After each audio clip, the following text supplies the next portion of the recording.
RugbyTown Sevens is the crown jewel of them all. Perfect. Sweet. Thank you, man. Yeah, no problem. It's not like I can come up with. Find something better, I'll say that. We haven't got that one yet, so that's a good one. Good, there we go. Whenever you're ready. RugbyTown is greatness. RugbyTown Sevens is the best tournament in the world. RugbyTown is the greatest sevens tournament in North America. A very diverse group of players, countries, and some of the best players in the world have played here, and it's awesome to be part of it. All right. Go? Yep. RugbyTown Sevens is magnificent. An opportunity to play against the best. Perfect. RugbyTown Sevens is one of the most exciting tournaments in the world and my favorite. I guess if you want to just start by, introducing yourself. Yeah. What it is that you do. Perfect. And I'm looking at you the whole time, right? Okay, great, cool. My name is Dallen Stanford. I used to play rugby for the USA Sevens back in the day, 2007 to 2009. But broadcasting has always been a fascination of mine, something I've always been interested in. My mother was a big talker back in the day, so kind of inherited the gift of the gab. And then actually in 2012, Infinity Park, right here at this very ground, I got my first opportunity to commentate. Was sidelined for a few of the games that season. Thoroughly enjoyed it, had a great time. And then the producer and director, Patrick Guthrie and Matt Brown, asked me, Dallen, we'd like to get you up to the booth to see what it's like, see if you would like to fulfill one of those roles. So I was a color analyst for one game. It's tricky to be an analyst. I was like, I would like to be the play-by-play. Love talking, love the energy of the game and bringing it to life. And so once I got an opportunity there, I felt at home, and it's been about 11 years in the making. RugbyTown Sevens is special, and it's different from a Club Sevens National Championship. It is different because you've got players from all over the world taking part. You've got teams that either don't play together and they bring their players together like an all-star side and play in this event. So I think from a competition point of view, that's very special. You get to play against people from all walks of life, from all different countries. And I think that's what's so great about the sport of rugby. There's different styles of play and they all mesh together here at RugbyTown Sevens.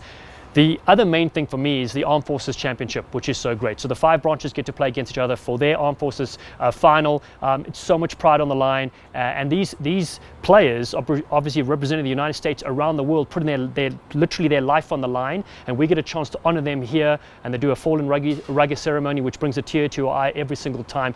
So that's a very, very special time. As a broadcaster, I love it just because I say it's so exciting and you have so much fun. Because at the end of the day, I think, rugby is meant to be fun. It's not meant to be taken seriously. Yes, you're going to win some and you lose some, but at the end of the day, you're going to make new friends, you're going to have a great time, and of course, it's RugbyTown, which is the home of rugby in the US. Yeah, so for me, the essence of commentary is to make it exciting, right? The game is exciting, but you need to translate that to the audience watching. And so I felt that growing up, when I was listening to rugby as a young kid, growing up in South Africa, there were not many commentators that made the game enthralling as it was. Some with accents, like particularly Scottish, were really brilliant. Bill McLaren for sure. And he had funny ways and funny quips and sayings to bring into the game, which made it relatable, which made it humorous, which made it more enjoyable. A lot of the other commentators I listened to were quite monotonous sounding, didn't make it too exciting, didn't get the energy up as high as you think they would in the climax of a moment, and just were pretty generic about calling a try. So as a young kid, I've always commentated. Even when I played rugby, I played touch with my friends and I'd commentate the game, and so it was natural they knew that I would get into broadcasting. I didn't know the career existed at the time, for me to get into. But yeah, one of the things I pride myself on is trying to be as creative as possible and humorous, but obviously not having a one-liner ready every single moment, but when the moment deserves something, give something special out there as well. The thing about RugbyTown, which is so great, they want you to be as yourself. And I think it's important. You be you and be authentically yourself. It's going to come across that way in the broadcast. At the end of the day, I want to make people laugh, have fun, enjoy the game. Life's not too well. Life is serious, but it doesn't always have to be, particularly with rugby. Side. Oh, that is absolutely sneaky. Palani Samamane, like a sleek racing snake, he gets in underneath the sticks. It's a great question. I get asked that a lot is, how do you be creative when you're commentating a game? Because there's a lot on the go. When you get your headset on, you've got the director and producer in your ear talking. You have your analyst every now and again talking to you as well. You're focusing on the game. You need to come up with clever things to say. as well. So I suppose for me, I felt that it was good to come prepared because your notes are your key asset. And so I prepare a few one-liners, particularly for a sevens event. You know it's going to be a 3-day tournament. You know they're going to be 200 tries scored. So you can predictably come up with a few. You know someone's going to get sidestepped, someone's going to fall, someone's going to get run over, things like that. So sometimes I prepare a few things ahead of time, and then when the moment is right, I get to use them, which is great. So a Rugby World Cup 2019, South Africa played, and Jaco Reinach, their scrum off, scored an individual try, 60 meters out, beat a couple players, chipped over the top, caught it, was unbelievable. So that moment to me, with the crowd going wild, I felt needed a big exclamation point. And so I said, Jaco Reinach, he's more dangerous than climate change. You can only use that line once, right? So you have to save it for the right time. Other times you can use what you see in front of you. You can use a body player's type, a moment, and then you come up with it on the spur of the moment. And those are very authentic and work out really well because you've taken what you see and used it in action. So you have to kind of have a hybrid of the two is what's important. The other times you know the players really well, you can prepare something ahead of time, whether it's not making fun, but using their name as something or using one of their characteristics. So the Jesters have a lot of colorful players. So I know already some of the nicknames I'm going to use, some of the characters I'm going to highlight and that sort of point. So you do definitely prepare as well, which is pretty great. Like Tim Stanford's got the worst haircut here, so there'll be some haircut things coming out of the RugbyTown Sevens about him, that's for sure. Fine. Tim Stanfield, when he has time, he is going to finish that haircut after this tournament. The best parts about commentating is that you have the best seat in the house. You're the closest person to the action in that, you bring in the game to life, and it's always an exciting game, and especially 7-a-side. You don't know who's going to win. The underdog could take it. So from that point of view, you're always on the edge of your seat. It's always thrilling. And even if the players might not, enjoy the game and they may lose, it doesn't matter to you because you don't care who wins the game. So for myself, it's always very exciting and thrilling to be involved. Yeah, RugbyTown Sevens, because it's been going for 10 years, it really has become a name in the rugby community as one of the major events to attend. A lot of people from overseas would love to travel to the USA and come to an event and be able to play in such a high-level competition. I think that's the very important part. The organisers have done such a good job about keeping that level at a height that is very tough to win. And that's why you don't see teams repeating very often, because it's so hard to come here and play. And so, it's really great for me to be involved in the last decade to recognize all these players coming through, and from the Sevens World Series, players representing all sorts of countries from all over the globe come together playing here. You've got Major League Rugby players, college stars coming through in the USA producing the next level of players. The great thing is, the young Perry Baker was playing here, young Madison Hughes, Ben Pinkelman, Martin Yosefo, Lucas LeCamp in recent times. So it really is a development tool for Mike Friday and his USA selection to come and watch this tournament and pick the next level of players. Repeated effort. You need to be able to have that speed, endurance, that anaerobic and aerobic capacity to go and go and go again. Also Mike Friday, USA Sevens coach, a great contact point. A lovely little flick there from Coy. Here comes one of the Law brothers, Darius Law. He takes it upfield over the halfway line. Yeah, preparation is key in commentary. People that don't spend the time to do the research on the players, the significance of the game, the ground, the officials, you're going to fall short, right? And so the biggest tool we have as broadcasters are your notes. And so I take meticulous time, the average build up to the week. Let's say it's a 15-a-side game. You would start prepping on the Monday leading up to that week, and you would go through the squads, their bios. It's not just their age and where they're from, but an interesting story about them. Has their mother flown in all the way from a faraway state to come watch them play, or has their wife just given birth to a child, or something really cool like that. So those little tidbits here and there you need to work in. And so I probably would say I only use 30% of my notes, but I've got everything prepared because you never know which player is going to do something really well and you need to talk about them a bit longer, or if there's an injury break you may have to talk about some other talking points. So preparation is the most important part about broadcasting.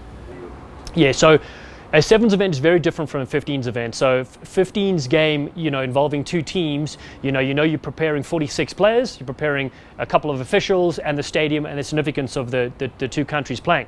Or two teams. But a 7-a-side tournament is completely different. Generally, the World Series has 16 teams playing, and so you're researching all teams because you never know who you're going to commentate over the weekend. RugbyTown's even more, 20 teams, because you've got the armed forces. So I spent 2 full weeks, and these are late nights as well on your laptop. It's not glamorous work. You really want to get one sheet of paper, and I use a legal sheet of paper because they're taller to get more information on there. The great thing about RugbyTown Sevens, and Kieran Nelson and crew do a superb job of collecting the data for you. So it's a matter of inputting into the format that you like, because at the end of the day you can have all these sheets of paper but you need information like that. So you need to have it in your format, numbered appropriately, which team's which, so you can quickly get to that information at your fingertips. You need to sound like you're not reading information, and you need to sound like you know what you're talking about as well. Yeah, the preparation varies. It depends also who you're working for and what sort of level you're doing it. I never forget working at the very early days. USA Rugby had a club national championship. I think it was a collegiate one, and they had like 60 teams, and they were like, all we have for you are the names of the players, and not without jersey numbers. Now that's difficult. So you need to find jersey numbers just before kickoff. You know nothing about the players. But obviously, fast forward, working for World Rugby at a Rugby World Cup event, 2019 in Japan, or the Sevens World Series, you get given a PDF profiling the team and the players. But it won't always give you the inside information. So I will go to their social media to see what they've been up to recently. One of them has scaled Mount Everest. Well, that's a really cool story to kind of add in there. So it's a little bit of your own research and a little bit of what you can find out there as well. I'm a bit of a perfectionist, and getting people's names right is very important to me, and I know it's very important to the players themselves. When I got a chance to play international rugby, my name, Stanford, which is fairly easy. I mean, there's a big university named after that. I got my name called all sorts of different things, from Stanford to a bunch of different varieties thereof. And my name's not even a difficult Polynesian or Fijian name, if you will. So I try to take the time and effort to learn everybody's names the best way I can. Sometimes the players are really helpful and send me voice notes how to say their names, which is really great. And so I think it's sometimes, if you say someone's name in the heat of the moment incorrectly, that's something that, is very difficult as a commentator, and for me, because I take so much pride in it. Yeah, so the preparation is equally important, obviously, to do your prep and the research, but then also the night before, not to say yes to friends that are in town visiting for that beverage or for that bite to eat. Well, you can if you want, but I don't. I prefer to stay in my room, drink throat coat tea, have my lozenges, rest my voice, kind of go in a bit of a vocal rest. My wife is a voice and speech teacher as well, so that's really helped me over the years to preserve my voice, because it's tiring. Your voice gets, when you do 15 games a day, you're then talking to friends in between when you have breaks as well. You use your voice a lot of those 3 days, particularly if you're a talker like myself. And so that night before is very important. And then during the tournament, it's all about preserving your energy and preserving your voice. So whenever you have a little break, World Rugby has your 2 games on, and then maybe 1 or 2 games off, and you're back on again. So in that break, you use the restroom, you grab a little snack or bite to eat, you cool off a little bit, and then also you prep for additional things that have happened. Because the thing about a 7-a-side tournament, which is interesting, is of course you've had results that just happened. Players have scored tries. You have to update your notes to change a few things, so you're up to date with where the tournament stands, particularly on that 3rd day when you've got the knockout rounds. All right, my champion. It was easy. Yeah. So yeah, you let me know about. So what are you doing right now? Following me to the thing. Okay, so just prepping in between the tournaments, game matches. You've got to keep the scores up to date. We've got 62 games on the weekend, so basically just prepping for the next block. Mark and I have 4 games in a row. And so, yeah, we're just kind of getting the schedule going, and also keep an eye on the scores outside, because the Armed Forces final's coming up soon, and to see who makes it. US Army are in, but if Navy win this game, they're in. So just kind of getting our notes lined up, because once the games start rolling, you're just there with your notes. You don't have much time to switch between games. RugbyTown Sevens is good too, because a lot of players are returning. A lot of teams are returning too. So I keep my data. A lot of people like to do handwritten notes. Back in the old days, I know that was kind of great, and you have these big boards of the commentary notes. I prefer to keep everything digital, because if I'm doing Major League Rugby, you know that you're going to have that same team play the following week. Same as RugbyTown. So a lot of the names are very similar. So I get my old documents, I just update their ages and a few little facts about them. So those are kind of the main differences between the Sevens events. But talking about 15s, the interesting thing about that is it's only a 2-hour game. So you're preparing enough information for that, where a 7-a-side tournament is a 2 or 3 day event. And how many games does one call? It really depends on how many broadcasters you're working with. So on average here, I probably call about 15 games a day. So there's a lot of different games with a lot of different teams and a lot of different talking points. And you don't want to come on air every time and say the same thing, and it gets monotonous, because people may listen to the whole tournament. And so you need to have a lot of facts and figures and to say things in a different way as well. That's why I try to be creative with a few, creative, comments if somebody scores a try, as opposed to just saying this player scored a try for this team. That can get pretty monotonous.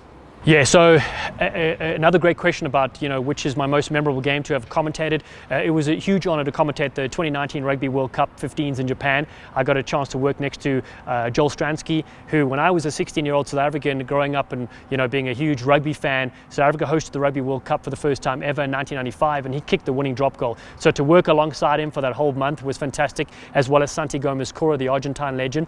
And so during that World Cup, we got a chance to do 10 pool games, and I got a chance to call South Africa, my country of birth, which was amazing and a huge honor. One of my favorite games to call, though, was featuring Japan, the host side. They needed to score 4 tries to beat Samoa to advance to the knockout rounds, and they did it at minute 81. So a thrilling game with 45,000 fans going wild. It was just such an epic game to be involved. Commentating the US is a huge honor as well, in Rugby World Cup qualifiers and at the Rugby World Cup in the 15-a-side game.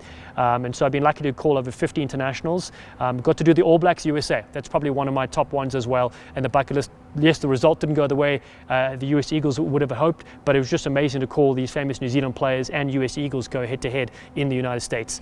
Sevens wise, anytime South Africa plays USA, that's my favorite game, because those are my two countries. Got a chance to play for the USA. I was here from South Africa as well, and so that's really cool. And I don't really mind who wins, because it's sevens, and if the underdog wins, that's even better. So a lot of people ask me, who am I rooting for? And as a commentator, you don't really root for anybody. You just hope it's a great game, and you get to add your energy into that. Favorite RugbyTown Sevens game? Another difficult question. The knockout rounds are the best, because you've got the best teams playing each other. The finals are epic. The fact that Wasali Serevi played here in his latter years with that Fiji side, with so many Olympians in the team, that was a special one to commentate. The Jesters winning their first ever tournament was amazing. And the young Americans, the collegiate All-Americans, commentating the up-and-coming players. So hard to pick one game, but if you look back on the years, the 10 finals that have been played, I've been lucky to be involved in 9 of those. Every single one of them has been champagne rugby. They never go to bed angry, and 1-0 winner the Cup champions for $10,000.